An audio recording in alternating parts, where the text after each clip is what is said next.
a year maybe or something like that.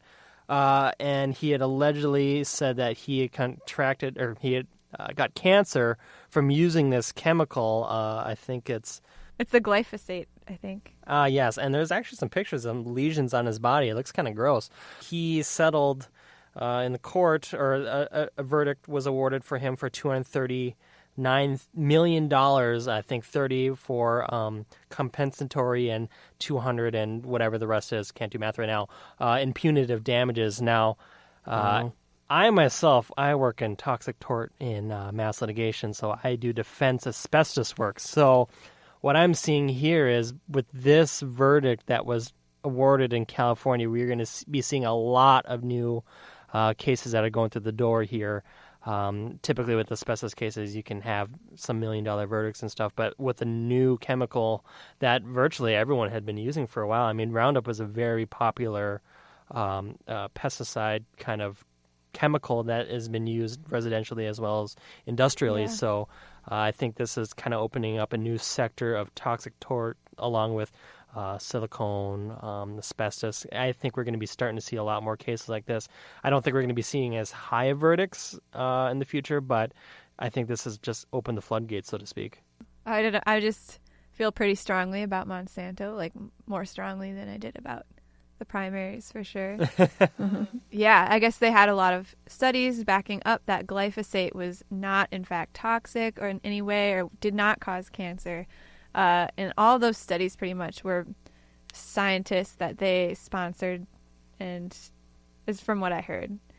Oh, right. So, yeah, and like all those studies were like very questionable. And I guess here we know that they found that, yeah, in fact, glyphosate likely does increase your chances of cancer drastically. Right. We'll have to see what happens on appeal, too, because Monsanto... Oh, they appealed the hell out of that. Right away, they appealed that. Yeah. What court was it that awarded...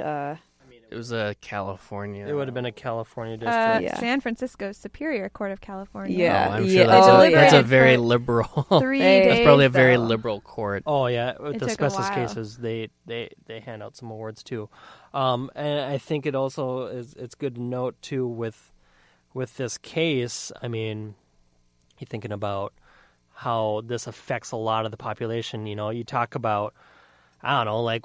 I can only talk about my personal experience with asbestos, but I mean, asbestos was used in everything. It was used in brakes, it was used in plastics, it was used in literally everything. So when that finally blew out of the water, and there had been studies back in the early 30s saying that asbestos was harmful to the community, and yet it still continued to be used. I mean, I think the latest I know of is in the 2000s still, it was still being used. And in fact, I think Trump is about trying to legalize the use of asbestos again. Yeah. Yes. I think he did pass it in. Yeah, We're I gonna think have, it like, passed. It's coal legal mine again. hotels Yes. full, and you're going to be able to get the asbestos room, and you're going to be able to get like the Roundup room. You're just going to be like, yeah, let's go to Trump's Cancer Hotel. And Making you think America about great again, right? Yeah, you think about it too, and like I said, going from personal experience, I see a lot of cases where they allege, lung cancer from exposure to asbestos, yet they smoke 30, pack years or, like 3 packs a day for 50 years, and then they attribute lung cancer from the asbestos that they did. I mean, like, I have a feeling that maybe with Roundup, because this is such a widely used chemical, that it would be hard to pinpoint whether or not that would have been the causing factor of someone's cancer, so to speak. But yeah, for sure. I mean, you're opening litigation floodgates absolutely for this case. Sounds like he had pretty good evidence and like a history of contacting the company because of rash and stuff. So you go. Also, anyone notice that it's The Rock? He's the plaintiff. His name is Dwayne Johnson. Oh. It's not actually. I mean, I don't think it's not actually the The Rock, actor, though. but It's not the actor. not the actor. Just another cool dude who I hope wins. But when it goes to appeals, I mean, do you think this might ever get thrown out, or do you think it's just that the award money is going to be kind of stripped down to the bare bones? I think they would probably get a reduction in award. I mean, you think about a big company like Monsanto. If you think about it, I mean, $230 million. I mean, it's a big. It's a lot. It's a chunk of change. But I mean, Yeah. when you're a $1 billion industry and you still have products out. I mean, it's gonna. What I would be more worried about is more cases coming, because I mean, like I said, now that everyone knows that Roundup causes cancer, anytime someone gets diagnosed with cancer, that's the first thing they're going to go to is, well, I used Roundup one time when I was 18 and I was, cleaning my mom's garden. And that's I literally don't know about what's, that. that's literally what some claims is. Like when I do asbestos defense work, I wouldn't suggest it, but in those rare cases, sometimes it happens. So I can see a casual relationship between Roundup and cancer, which I think is going to open the doors. I can see a very strong relationship between Monsanto and cancer. So Yeah, Oh, for I'm sure. also Yeah. worried though too because they have like Roundup Ready corn, which you need, and then that's just like huge tracts of land that you're just spraying Roundup on. Like, how can you even? Like, I feel like there's gonna be so many cases that just go under the rug for sure because how would you know? once it oh, gets and out the that far? big It's ag. so widespread. Like, Yeah. I actually am somewhat nervous to say anything disparaging about big ag because they have scary we're probably resources we're and probably teams. already blacklisted. Yeah, no, yeah, I'm not even kidding. Big ag is that is a behemoth that like you don't want to tangle with. So good for this guy, and I think the saddest thing, though, is because Monsanto is most definitely going to appeal it. I mean, this guy is someone who's suffering from cancer, Yeah. and he needs money, and he's spent so much on litigation costs, I'm sure. I mean... You don't think these lawyers would have done it pro bono for something like this? They Or could have, and I could based on a percentage of the award?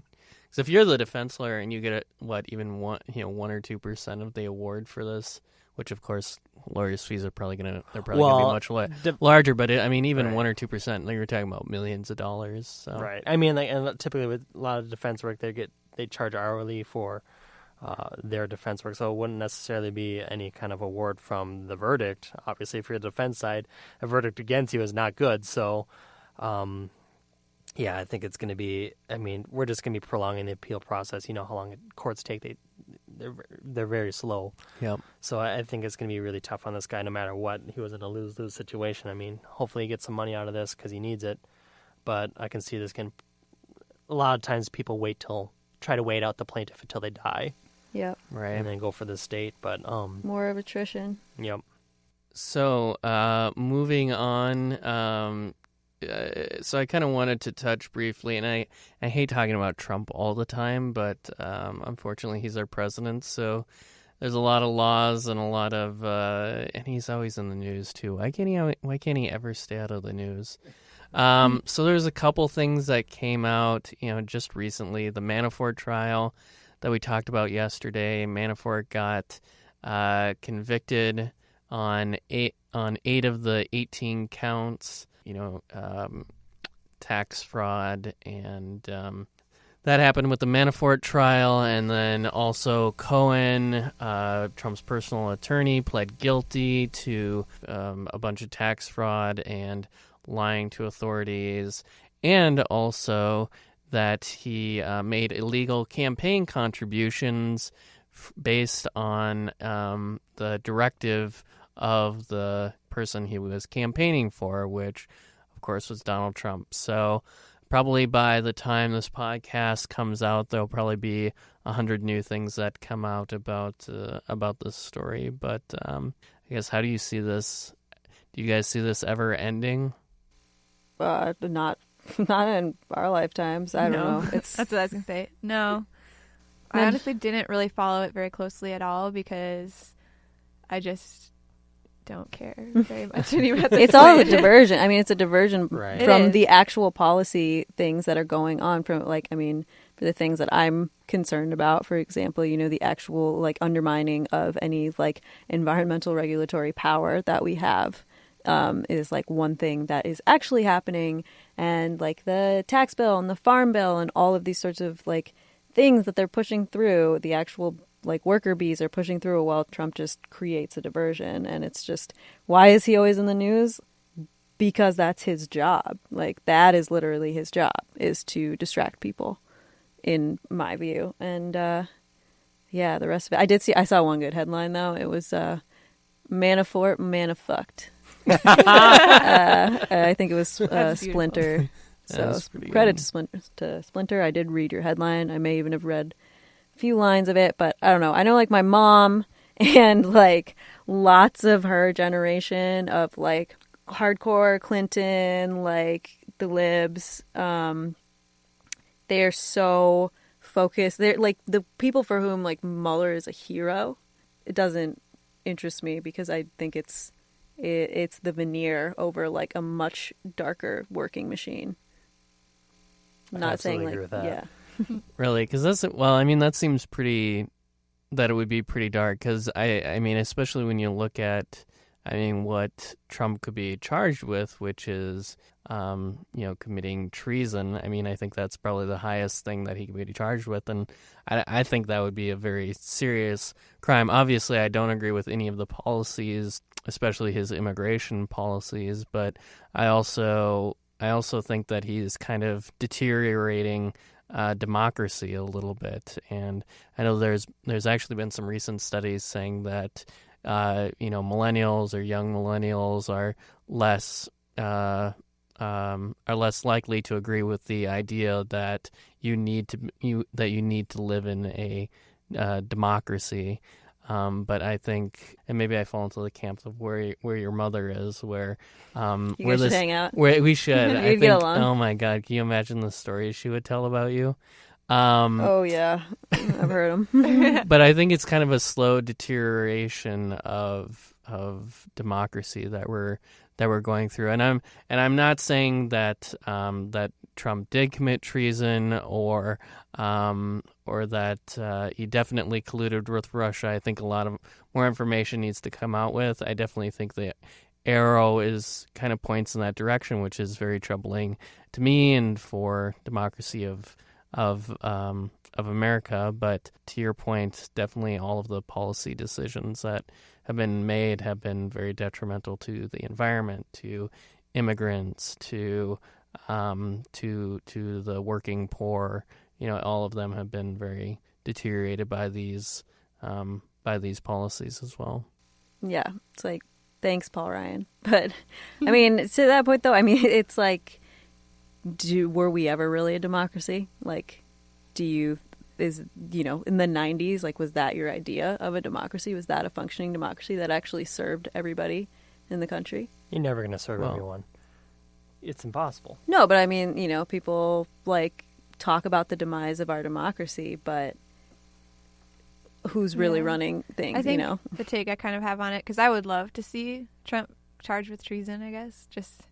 And get Pence? I know, that's not that's a very good like No, even I worse mean, almost. But he's not Trump. It's not like I definitely think He's even Pence more is- dangerous. I don't know if I agree with that, because I think what Trump does is definitely deteriorate kind of who we are in this country. I think he brings it to light in a lot of that's ways. what I was that going to might be say. true, Yeah, too. what were you Off gonna of say, your Abby? point, like, I think the But I mean- failure of democracy we think we're witnessing is actually just all of the issues it's been encapsulating for so long, bubbling up. Not like an issue with democracy in its like purest form, but just the way we're implementing it and people who are excluded from it.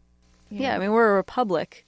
We're not like a pure democracy. The way that the minority that the Constitution was written to protect, rich white landowners. Oh, definitely. I who mean, are there's no still in power Right. today.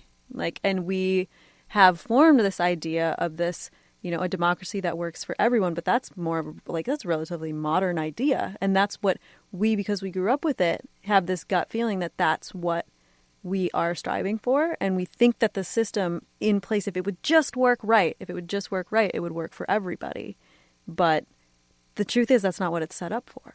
Well, that's definitely not what the founders had set up. They had set up the Electoral College that supported their interests as white male property owners. So I definitely think that's true. And we've kind of tried to jimmy this Electoral College system so that it's a little more democratic, but obviously, as we saw this last election, that's not really true. I mean, Then with gerrymandering, it's like with all the gerrymandering, I mean, but I feel like that's the thing we need to fight to make it more democratic, not just kind of throw up our hands and say, how are we gonna how are we ever going to do this, or that we don't actually